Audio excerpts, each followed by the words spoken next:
Madame, Messieurs, c'est toujours un réel plaisir pour nous de vous retrouver, pour vous parler de la femme dans plusieurs aspects qui touchent sa vie, bien évidemment. Nous avons une invitée sur ces plateaux, elle est servante des dieux. Elle est également la présidente du ministère EGLO International à Mons, en Belgique. Elle est visionnaire de la plateforme EDT, Élévation devant le trône, sur Facebook. Il s'agit de la servante de l'Éternel, Mamie Songo Miesi. Bienvenue sur ce plateau. Merci. Je peux considérer que vous êtes une habituée. Oui, on peut dire ça. Alors, ça se passe bien entre la dernière émission et celle-ci? Oui, pas beaucoup de changements? Quand même. Quand même, il y a, je vais dire, changement positif, évidemment. Oui. Depuis l'émission, je me rends compte vraiment qu'on a besoin de parler, de se manifester pour pouvoir aider beaucoup de femmes aussi. Tout à fait. Aujourd'hui, vous avez choisi que nous puissions parler de la sensibilité spirituelle de la femme. Pourquoi on parle de cette sensibilité spirituelle de la femme de manière particulière? En fait, c'est parce que la femme, de par sa nature, c'est une personne sensible. On peut dire qu'elle est née avec une sensibilité qui doit se développer au fil du temps. Alors, j'ai remarqué que toutes les femmes qui sont sensibles et qui essayent de manifester leur sensibilité, elles apportent beaucoup de solutions à beaucoup de problèmes. Okay. Donc, c'est un sujet qui me tient à cœur plutôt. Je voulais vraiment partager pour qu'une femme comprenne que le Seigneur nous a dotés d'une certaine capacité, quelque chose que tout le monde n'a pas. Quand je dis tout le monde, ça veut dire que les hommes n'ont pas. Au masculin. Au masculin, voilà. Les hommes au masculin n'ont pas. Donc, nous devons utiliser cette sensibilité pour pouvoir solutionner pas mal de problèmes. Ok. Et cette sensibilité a quand même des caractéristiques, on peut les dire ainsi. Comment une femme peut savoir qu'elle est sensible spirituellement? Et on commence d'abord par ça. Qui est sensible spirituellement? C'est tout le monde. Au départ, je peux dire que tout le monde, toutes les femmes sont des personnes sensibles au départ. Mais, comme je disais, il faut développer cette sensibilité. Comment est-ce qu'on connaît qu'on est sensible? D'abord, par définition, la sensibilité, c'est la capacité de découvrir, de détecter un besoin chez l'autre et de réagir en un temps record, de réagir avec les moyens qu'on a. Donc, quelque part, quand tu sens que devant une situation difficile, tu as toujours envie de répondre, de donner une solution, je peux déjà parler de la sensibilité. Mm-hmm. Parce que quelqu'un qui n'est pas sensible, c'est une personne qui est indifférente. Devant une situation, devant un problème, la personne ne fait même pas attention, ne cherche même pas à trouver une solution. Ça veut dire que c'est vraiment de l'indifférence totale. Mais une personne sensible va essayer de remuer ciel et terre pour pouvoir trouver une solution à ses problèmes. Un problème, soit son problème à elle, ou un problème qui appartient à une autre personne. Cette sensibilité dont nous parlons, elle relève évidemment de l'aspect chrétien, donc il ne s'agit que des chrétiennes.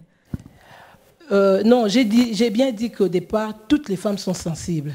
Mais cette sensibilité se développe beaucoup plus chez les femmes chrétiennes. Pourquoi? Parce que en contact permanent avec le Seigneur, la sensibilité devient de plus en plus aiguisée. Or, quand on a une sensibilité aiguisée, on peut recevoir facilement des orientations de la part du Seigneur. Et évidemment, on peut anticiper pas mal de choses et, comme je disais, trouver des solutions à des problèmes. Donc, je peux dire que la sensibilité spirituelle est une caractéristique, une qualité, une forme de... Comment je vais dire ça? C'est l'une des qualités fortes de la femme qui craint Dieu ou qui sert le Seigneur. Si on avait autant de femmes sensibles spirituellement, on n'aurait pas de problème dans ce monde. Qu'est-ce qui se passe? Parce qu'apparemment, c'est inné en elle. Oui. La femme a un cœur sensible. La femme a ce côté où elle peut ressentir les choses. Oui. Parce que ça, c'est... certains hommes, ils le disent. Hein, il y a des femmes... quand son homme, par exemple, est tombé dans l'infidélité et que l'homme revient sans qu'il n'y ait aucun signe, mais la femme pressent et lui dit « Monsieur, ça ne va pas, tu viens d'où ?» Et du coup, ça peut bouger l'homme. C'est aussi ça une autre forme de sensibilité. Ça veut Exactement. dire que chaque femme a ça en elle. Mais pourquoi on a toujours des problèmes dans ce monde alors qu'on a beaucoup d'atouts? Mais justement parce que la femme n'utilise pas cette sensibilité comme il fallait. Parce que devant une situation, je peux donner l'exemple de d'une femme qui était très sensible dans la Bible, la femme de Nabal, Abigail. Abigail, le comportement de son mari, d'ailleurs la Bible appelle son mari vaurien, un insensé. Il a risqué la vie de tout un peuple, sa vie à lui, la vie de sa famille et de tout le monde. Mais Abigail, de par sa sensibilité, elle a posé un acte qui a sauvé non pas seulement son mari, elle-même et toute la nation, on va dire tout le peuple à cette époque. Donc je pense que si on commence à utiliser cette sensibilité, beaucoup de problèmes auront leur solution. Parce que normalement, Nabal devait être tué avec son peuple, mais Abigail a pris les devants pour aller voir le roi David. Et elle a manifesté cette sensibilité. Elle était sensible et dit non, si je reste comme ça, ou si je demande la permission à mon mari, on risque le pire, mais je vais prendre les devants. Donc si toutes les femmes commencent déjà à faire comme Abigail, là où il y a des situations compliquées, je pense que ça va pas mal résoudre beaucoup de problèmes. Et on a aussi le cas de Rebecca dans la Bible. Rebecca était sensible. Quand elle était enceinte, la Bible nous dit qu'elle était stérile. C'est son mari qui a prié pour qu'elle puisse avoir des enfants. Et quand elle tombe enceinte, à un moment donné, il y a les enfants qui se heurtent dans le ventre.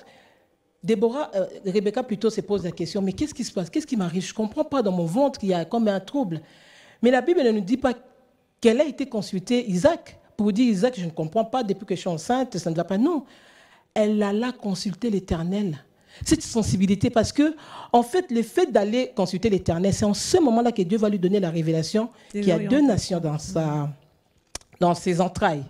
Donc, je pense que c'était très important d'être sensible. Au lieu de chercher la solution chez un homme, je veux aller voir d'abord celui qui peut tout.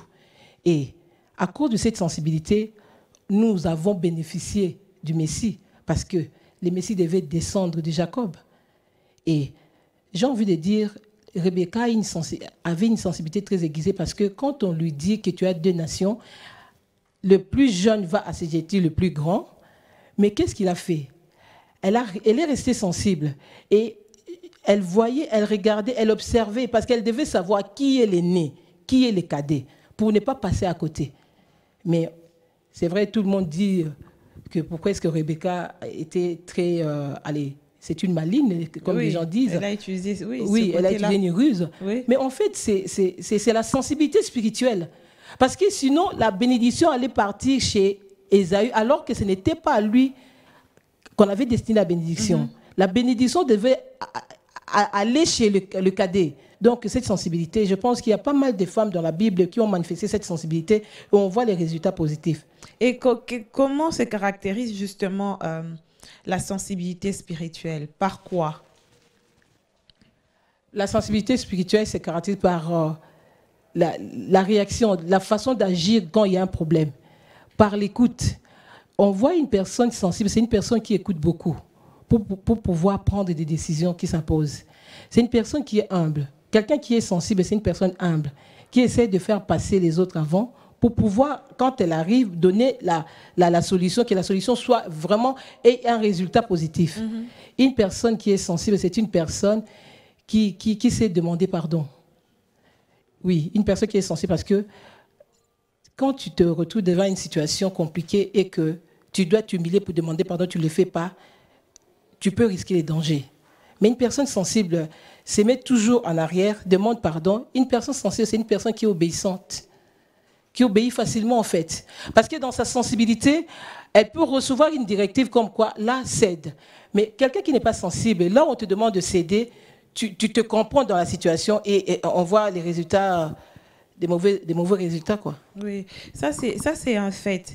Mais aujourd'hui, on voit des femmes qui prient, qui sont tout le temps dans la prière, qui passent du temps à l'église, mais qui ne sont pas en mesure d'apporter des solutions dans leur foyer, dans la société où elles vivent. Ça veut dire qu'il y a un problème au niveau de l'église. J'ai toujours envie de dire que le problème, ce n'est pas tellement l'église au départ. Le problème, c'est la personne. Parce que quand on ne connaît pas qui on est, je parle souvent de l'identité. Quand on ne connaît pas qui on est, ce qu'on a et ce qu'on peut faire, on ne fait rien en fait. Je veux dire, si dans les églises, les gens sont mal enseignés, mais les gens qui enseignent reçoivent l'enseignement où? De la Bible. Si déjà chaque personne peut méditer la Bible profondément, développer une intimité avec le Seigneur, je pense qu'on aurait évité beaucoup de dégâts dans les églises. On ne serait pas aussi parti à l'église, hein. On allait rester à la maison. Mais non, parce que individuellement, je peux lire la Bible. Oui, individuellement.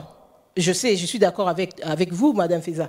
Individuellement, lire la Bible, mais c'est une instruction du Seigneur que dans l'Église primitive, l'apôtre Paul dit, c'est dans la persévérance, la communion fraternelle, fraction de pain, toutes ces choses-là, l'unité. Tu ne peux pas vivre seul. Vivre singleton, ce n'est pas possible. On a tous besoin des uns des autres. Donc c'est important. Tu lis la Bible chez toi, tu médites, mais ensemble, nous venons mettre ensemble pour pouvoir évoluer. C'est cette unité qui fait que cette Bible-là que tu médites dans la maison puisse encore, que tu ailles très loin avec, dans la connaissance. Mais je pense que le problème, c'est que si aujourd'hui on vient me prêcher quelque chose qui n'a pas sa base dans la Bible, si j'ai déjà lu ça... Si vous avez une bonne base. Voilà, je vais refuser. Mais si je ne connais pas, je peux tout gober parce que je suis dans la méconnaissance, je ne connais pas. Quand on ne connaît pas, on accepte tout. Quand on connaît, on n'accepte pas n'importe quoi. On ne peut pas être comme un cochon qui suit comme ça et que tu ne comprends pas. Mais quand tu lis la Bible, tu médites, je pense que ça résout beaucoup de problèmes. Ça résout beaucoup de problèmes. Et cette femme sensible dont vous parlez aujourd'hui, c'est une femme qui est en même de contribuer dans la société, en même de résoudre des problèmes dans son foyer parce qu'elle est en mesure d'écouter cette voix spirituelle qui lui parle régulièrement. Oui, tout à fait. Parce qu'elle est en communion avec son Dieu. Ça, c'est ce que moi, j'ai compris personnellement. Oui. Mais on a aussi ce problème de réceptibilité au niveau de ceux à qui on doit s'adresser parfois, qui ne comprennent pas ce langage. Quand on est spirituel, on sait que ce que je dis vient des dieux et qu'on ne me reçoit pas comme il se doit. Qu'est-ce que l'on fait? J'aimerais qu'on aille concrètement dans un couple, par exemple. Il y a des orientations que la femme peut recevoir parce qu'elle prie, mais forcément son mari n'est pas dans la même église, n'est peut-être pas chrétien aussi, parfois ça arrive. Comment cette femme-là doit se comporter dans ce cas précis? En fait, il faut dire que quand tu reçois une orientation, il faut aussi demander au Seigneur de parler au conjoint. C'est vrai que ce n'est pas toujours le cas où le Seigneur va tout de suite parler, mais il faut vraiment développer la patience. Ça ne sert à rien de prendre le devant quand Dieu n'a pas encore donné le go. Donc, la première des choses pour moi, c'est vraiment de prier, de rester dans la prière et faire confiance au Seigneur. C'est dire que la situation est telle qu'elle est, mais j'ai confiance en Dieu. Je sais qu'au temps marqué par Dieu, Dieu va parler à mon mari, surtout si la chose vient de Dieu. Parce que parfois, on reçoit des orientations, c'est nous-mêmes, ça ne vient pas de Dieu. Donc, quand Dieu a parlé, il dit, il est derrière sa parole pour l'exécuter. Quand il a parlé, il va l'exécuter. Il faudra seulement être patient dans la prière, prier et avoir une attitude qui montre au conjoint réellement que c'est Dieu qui a parlé. Parce que quand on vient, par exemple, tu viens avec une révélation, une orientation, tu dis par exemple à ton conjoint qui ne connaît pas le Seigneur, oui, Dieu m'a dit ceci. De toute façon, le fait de dire Dieu m'a dit ceci, il ne comprend rien. Ça n'engage que toi avec ton Dieu. Tout à fait. Je pense qu'il y a une façon de parler, raison pour laquelle il faut vraiment beaucoup demander la sagesse divine pour savoir avoir des mots justes pour pouvoir employer. Dire, par exemple, j'ai une conviction qu'on fasse ici, sans pour autant dire que Dieu a parlé. Il y a un ami, par exemple, qui m'a dit, lui, il a des problèmes avec sa femme parce que sa femme rêve toujours à tout moment qu'il a décodé. Et une fois, sa femme a rêvé un truc comme ça et puis il dit que c'était vrai que ce jour-là, il n'était pas correct. Et elle a sursauté de son lit, elle a commencé à menacer, par exemple, son homme toute la nuit et c'est parti comme ça. Ça, c'est un côté aussi spirituel, mais on ne sait pas comment gérer quand on n'est pas mature aussi. Oui, c'est ça justement, le fait de ne pas savoir gérer. J'aime bien ce que vous avez dit, c'est l'immaturité en fait. Parce que quand on est mature, c'est vrai. Tu vois, dans la théorie, dire que oui, je vais supporter, je vais patienter, c'est une chose. Mais la pratique en est une autre. Donc, je pense qu'il faudra à tout prix développer cette patience, la maîtrise de soi, voilà. Ça, c'est aussi un côté des fruits de l'esprit. On a besoin de développer ces fruits de l'esprit. On souffre parfois, tu souffres de quelque chose, mais le Seigneur te dit de ne pas réagir. Tu es obligé d'obéir au Seigneur. Une femme sensible, je l'ai dit, obéit. Quand Dieu te dit, ne dis pas. Moi, il m'est arrivé plusieurs fois des situations où le Seigneur me dit, tu te tais. Mais j'ai raison, Seigneur, j'ai raison, je veux m'exprimer. Ne t'exprime pas. Mais la manière dont le Seigneur va faire la situation à ma faveur, mais c'est juste waouh. Mais c'est juste waouh. Mais là où on s'est dit, quand Dieu te dit, attends, attends. Parce que lui, il sait mieux faire que nous. Dans le cas de cette femme-là, si j'étais à sa place et que je sais que j'ai ces dons de la vision nocturne, où le Seigneur me parle souvent dans la vision nocturne, je sais que quand Dieu me parle comme ça, et c'est très clair, donc c'est quelque chose qui est en train d'être fait. Donc je dois réagir. Sur le coup, on réagit comme ça, mais après, il faut revenir au pardon, demander pardon. Ah oui, hein, ça c'est très important. L'humilité, vous avez eu à parler de cet aspect. Mais quels sont les avantages justement de cette sensibilité spirituelle? Est-ce que c'est seulement sur le plan spirituel ou sur le plan matériel, sur le plan de la société? Quels sont les avantages? En fait, les avantages, c'est dans tous les domaines. Dans les domaines, par exemple, je vais dire professionnel, une femme sensible peut anticiper beaucoup de choses, à améliorer des choses au niveau du travail, parce que dans ta sensibilité, le Seigneur te dit, par exemple, regarde tel dossier, il faut le signer avant telle date. Et tu obéis dans ta sensibilité, et après tu apprends que la personne qui devait signer les dossiers devait être révoquée.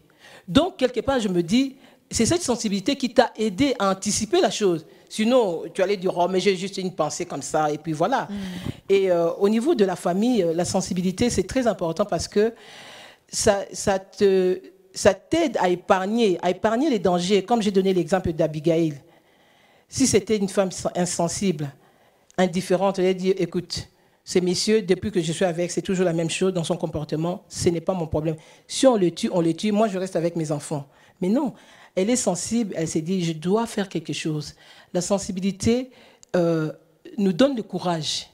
La sensibilité nous donne le discernement, de discerner les choses. La sensibilité nous donne, comment je vais dire, la capacité de subvenir aux besoins de quelqu'un. Et j'avais dit déjà, la sensibilité nous apprend l'obéissance. Ok. Oui. Et comment devenir une femme sensible? Pour devenir une femme sensible, il faut vraiment... On l'est déjà, mais là, j'avais parlé de développer. La sensibilité, on est avec la sensibilité. Parce que quand on regarde la définition de la sensibilité, on retrouve le mot compassion.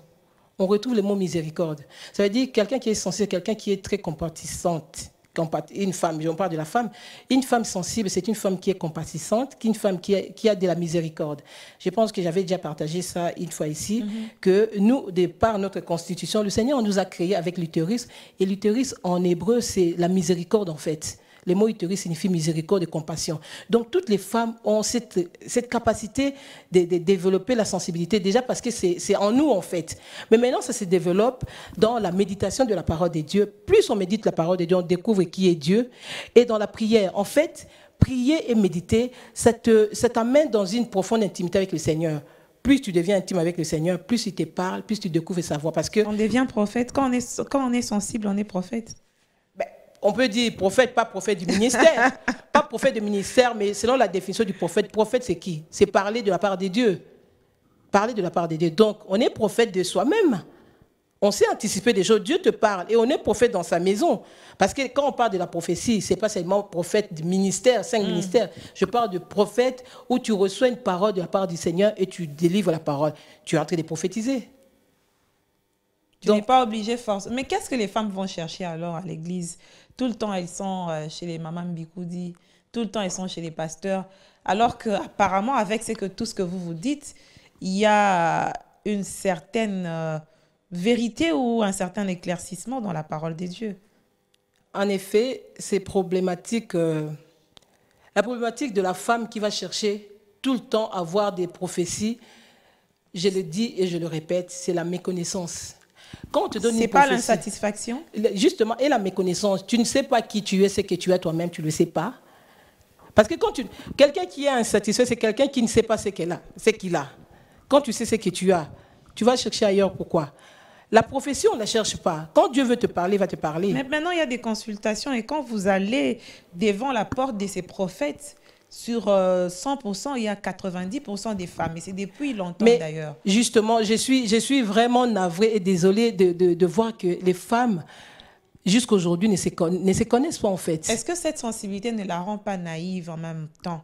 Parce qu'elle veut tout le temps être en contact avec ce monde spirituel et ça la pousse à aller chercher en fait cet éclaircissement ailleurs. Mais justement, c'est ce que je suis en train de dire. C'est d'abord de l'immaturité. Je suis désolée de dire ça comme ça, mais c'est de l'immaturité. Parce qu'une prophétie ne se cherche pas. Si Dieu, c'est ça que je voulais dire, si Dieu veut te parler, n'importe où, même un animal peut te parler. Donc, tu n'as pas besoin d'aller chercher. Maintenant, ce qui se passe, les gens tombent maintenant dans le piège de l'ennemi, les faux prophètes, les fausses prophétesses qui vont demander de l'argent pour prophétiser. Mais déjà, si tu lis la Bible, tu sais très bien que tu ne peux pas. Quand tu vas chez un serviteur de Dieu, de toi-même, tu te dis, je vais chez un serviteur de Dieu, je vais parler main vide, je vais apporter une offrande. Mais pas qu'on me demande une offrande pour me prophétiser. Et ce non. sont les femmes parfois qui se privent même des besoins assez importants pour aller donner à l'église. Mais justement, je pense que ça, c'est vraiment quelque chose qu'on doit mettre l'accent sur ce point-là, que les femmes se réveillent d'abord dans leur identité en tant que femmes. On a un potentiel de faire des choses, mais on ne comprend pas. Pourquoi courir après les prophéties? La plus grande prophétie, ça, ce n'est pas la Bible, mais enfin, la plus grande prophétie, c'est la Bible. C'est la Bible. C'est la Bible. Je l'ai dit au départ, les gens ne méditent pas la parole. Les gens sont ignorants. Dans cette ignorance, ils vont courir gauche-droite pour aller chercher des prophéties. On leur donne des prophéties qui ne se réalisent pas. Or, la Bible nous dit, on reconnaît la véracité d'une prophétie par l'accomplissement, par la réalisation. Mais les gens, malgré qu'ils ont reçu des prophéties qui ne se réalisent pas, ils sont toujours en train de suivre ces mêmes personnes. Mais que les femmes se réveillent, que les femmes se réveillent, que les femmes commencent à méditer la parole. Les femmes ne méditent pas la parole. Elles aiment bien prier parlant en langue, mais la méditation de la parole... Retraite tout le temps alors que... Oui, mais retraite tout le temps. Dieu ne nous a pas demandé d'aller tout le temps dans des retraites. Non, il y a un temps pour tout. Et ça, je dis toujours, c'est de l'immaturité. Quelqu'un qui est mature spirituellement, tous ces genres de choses ne les fait pas.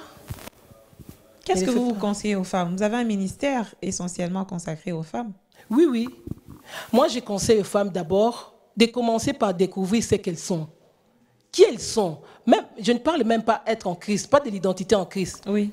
Je vais toucher un mot. Je suis en train de préparer un livre justement qui va parler de ça. Se découvrir soi-même? Sur l'identité? Oui, en fait, découvrir son identité en tant que telle, en tant que femme. Quand Dieu nous a créés. Quand Dieu nous a créés au départ, qu'est-ce qu'il a dit par rapport à nous? Nous sommes qui? Découvrir cela. Et quand tu découvres cela, ça te donne déjà cette joie. Et quand tu vas maintenant découvrir qui tu es devenu en Christ, mais... Donc, en fait, c'est pour tout le monde. Mais oui. Pour tout le monde. Pour toutes les femmes. Pour que tu te sentes utile, il faudrait d'abord... La découverte de soi, c'est par rapport à ce qu'on sait faire ou c'est par rapport à quoi? Non, c'est par rapport à l'être. Parce qu'avant de faire, il faut être. Tu ne peux pas faire sans être. Tu dois savoir qui tu es. Quand tu sais qui tu es, maintenant tu vas découvrir ce que tu as. Parce que ça d'abord être et après avoir ou faire. Tu dois savoir qui tu es et ce que tu as et après seulement tu vas faire.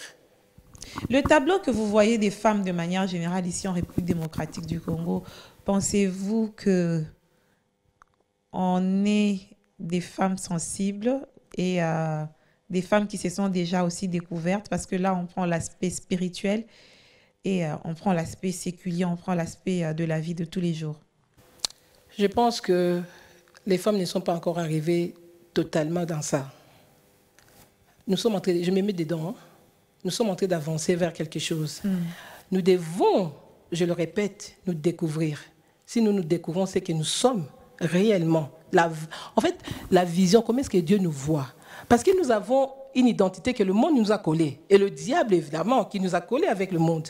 Mais lorsque nous allons déconstruire cette identité, que la femme ne peut rien, la femme ne peut pas faire telle chose, on revient à notre identité du départ. Je pense qu'il y a beaucoup de choses qui vont changer. Et la femme congolaise, ici nous sommes au Congo, la femme congolaise va apporter beaucoup. Parce que la femme est capable d'apporter beaucoup dans la nation, de par la sensibilité. Okay. Les femmes congolaises sont sensibles, mais ne savent pas utiliser leur sensibilité. Oui. Elles sont sensibles dans des bêtises, Dans des mauvaises choses. des mauvaises choses. C'est là qu'on se déploie, on déploie notre sensibilité. Exactement. Or, Vous pensez qu'on pouvait faire plus? Oui, oui, bien sûr. Bien sûr. Bien sûr, on peut faire plus. Plus. Ok. Parce que les La capacités découverte sont de là. soi commence par quel exercice? Quand on n'est pas chrétienne, je vais dire, c'est vrai, c'est compliqué de ne pas être chrétienne et se découvrir vraiment. C'est Non, un peu compliqué. bon. La RDC est un pays laïque. Cette émission est suivie par plusieurs Oui, femmes des différentes mais religions. j'interpelle une femme qui veut se découvrir, même de prier d'une façon, je vais dire, hasardeuse comme ça. Dieu, si tu existes, dis-moi qui je suis. C'est toi qui m'as créé. Je pense que c'est le moyen le plus simple. Dieu, si tu existes, moi je suis une femme, je veux découvrir qui je suis. Je ne connais pas Jésus, mais je veux seulement découvrir qui je suis. C'est toi qui m'as créé qui je suis. Ou carrément aller lire la Bible dans Genèse. Qu'est-ce que Dieu a dit? Qu'est-ce que Dieu a dit par rapport à la femme? Oui, par rapport à la femme. Quand il a créé la femme, il a dit à l'homme, il n'est pas bon que l'homme soit seul. Je lui ferai une aide semblable. Une aide semblable. Il faut développer ça, c'est fort. C'est très, très fort. Une aide semblable. Oui. Cette assertion-là porte aussi beaucoup de... Des confusions. Oui. Pourquoi? Par rapport à l'apport de la femme aux côtés de l'homme. Parfois, ça la sous-estime. Mais non. J'ai pas envie de parler de ça parce que j'ai prévu de parler de ça à ta grandeur. Ok. Mais je vais quand même toucher un mot. La femme, Madame Feza, si vous êtes dans le besoin, vous avez besoin d'argent, vous allez demander à un clochard? Non. Vous allez demander à qui? À celui qui en a. Eh bien voilà, la femme c'est une aide. Pourquoi Dieu a dit que la femme c'est une aide? Quelqu'un qui a besoin d'aide doit chercher quelqu'un qui est plus fort. Ah. Tu comprends? Donc, vous considérez que dans ce On cas-là, est forte. c'est l'inverse. C'est pas ce que l'homme pense. Donc, le problème, moi, je crois que ça réside au niveau de l'homme aussi. Oui, oui, c'est au niveau de l'homme, parce qu'en fait, l'homme qui pense comme ça, c'est un homme qui n'a pas compris qui il est lui-même. Ah bon? Parce que la femme, c'est la partie la plus forte de l'homme. Dieu ne pouvait pas dire « je te ferai une aide semblable ». Pourquoi aide? Le mot aide, la Ezer, dans la Bible, c'est employé 2 fois seulement. Quand on parle de l'aide semblable et quand on parle « l'Éternel nous a secourus, Ebenezer ». Vous comprenez? Donc, pour être une aide pour quelqu'un, tu dois avoir suffisamment de moyens pour aider cette personne. Sinon, tu vas aider comment? Ok. Donc, il n'y a pas de confusion sur cette question. Il n'y a pas de confusion, c'est tellement clair, c'est clair. C'est parce que l'homme ne veut pas comprendre ce que Dieu veut qu'il comprenne. Et si la femme elle-même aussi ne veut pas comprendre par rapport à son rôle, là, justement, c'est si elle-même ne reconnaît pas qu'elle a tous ces atouts qui peuvent lui rendre utile à côté de l'homme. Justement, c'est ça que je suis en train de dire. Il faut que la femme découvre. Quand tu découvres, toi-même, tu es dans la joie de pouvoir poser des actes par rapport à qui tu es et ce que tu as. C'est très important. C'est un sujet qui est très, très, très profond. Quand le Seigneur a commencé à me parler de ça, puisque le Seigneur sait que je m'intéresse tellement à la femme, il me fait découvrir des choses. Je me suis dit, waouh, mais si toutes les femmes pouvaient comprendre ça et connaître, mais les mondes changeraient. Si les hommes aussi. Les hommes, évidemment. Mais les hommes sensibles connaissent. Et ils laissent la femme à sa propre... ils considèrent la femme à sa juste valeur. Parce qu'ils savent que cette personne, sans moi, ça justifie un peu cette phrase qui dit que derrière un grand homme se cache une grande femme. Évidemment. Ça justifie parce que c'est dans la pensée de Dieu. C'est la pensée originelle de Dieu. Que l'homme, tu ne peux pas. Toi seul, tu ne peux pas. Je dois mettre à côté de toi quelqu'un qui a des capacités, en qui j'ai déposé des choses, qui va t'aider. Ok. L'émission est finie. Merci. Vous avez encore beaucoup de choses à dire, malheureusement. Ben, on reviendra. Hein. Le plateau est toujours ouvert. Toujours ouvert. On va bien sûr développer d'autres sujets. Les entrées des miséricordes vont faire bouger les trônes de Dieu. Nous voulons que la nation congolaise soit délivrée. Délivrée de beaucoup de choses. Alors, le Seigneur nous a mis à cœur de prier. Il a dit, cette délivrance passe par la femme. Et c'est vrai. C'est par la femme que les péchés est entré. C'est par la femme que le salut est arrivé. La femme est toujours dans le cœur de Dieu pour solutionner des problèmes. Ok.